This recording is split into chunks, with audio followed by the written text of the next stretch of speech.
2021 সালে সামরিক অভ্যুত্থানের পর মিয়ানমারের অর্থনৈতিক সংকট তীব্র হয়েছে। কাজ হারিয়ে ঋণের চাপে পড়ে বেঁচে থাকার লড়াই করছে দেশটির সাধারণ মানুষ। বিভিন্ন গণমাধ্যমের তথ্য অনুযায়ী মানুষের দারিদ্র্যের সুযোগ নিয়ে সক্রিয় হয়েছে একদল দালাল, যারা বিপদে পড়া মানুষকে বিদেশে নিয়ে গিয়ে কিডনি বিক্রি করতে উদ্বুদ্ধ করছে।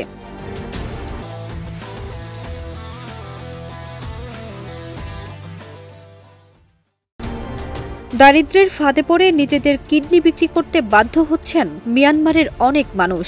সামরিক অভ্যুত্থানের পর দেশটির অর্থনীতি ভেঙে পড়ায় জীবনযাত্রার ব্যয় মেটাতে এই পথ বেছে নিচ্ছেন অনেকেই। সম্প্রতি মিয়ানমারের একাধিক নাগরিক অবৈধভাবে ভারত গিয়ে কিডনি বিক্রি করেছেন বলে এক প্রতিবেদনে জানিয়েছে বিবিসি।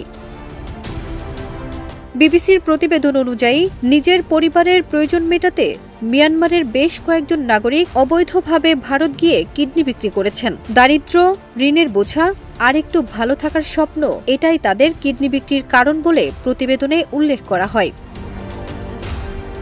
সংবাদ মাধ্যম বিবিসিকে এক কিডনি বিক্রেতা জানান, স্থানীয়ভাবে অনেকেই কিডনি বিক্রি করতে দেখেছেন, তাই তিনিও এক দালালের সঙ্গে যোগাযোগ করেন। ওই দালাল ভুয়া নথি তৈরি করে তাকে ভারতে পাঠায়। সেখানে একজন বার্মিজ নারীর আত্মীয় পরিচয়ে তার কিডনি প্রতিস্থাপন করা হয়। একটি কিডনি বিক্রি করে 20 থেকে 30 লাখ টাকা পাওয়া যায় বলে জানান তিনি।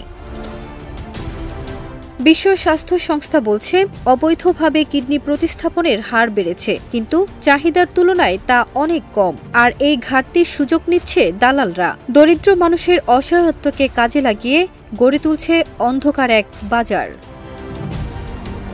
ফারজানা নিকিতা, দেশ রূপান্তর।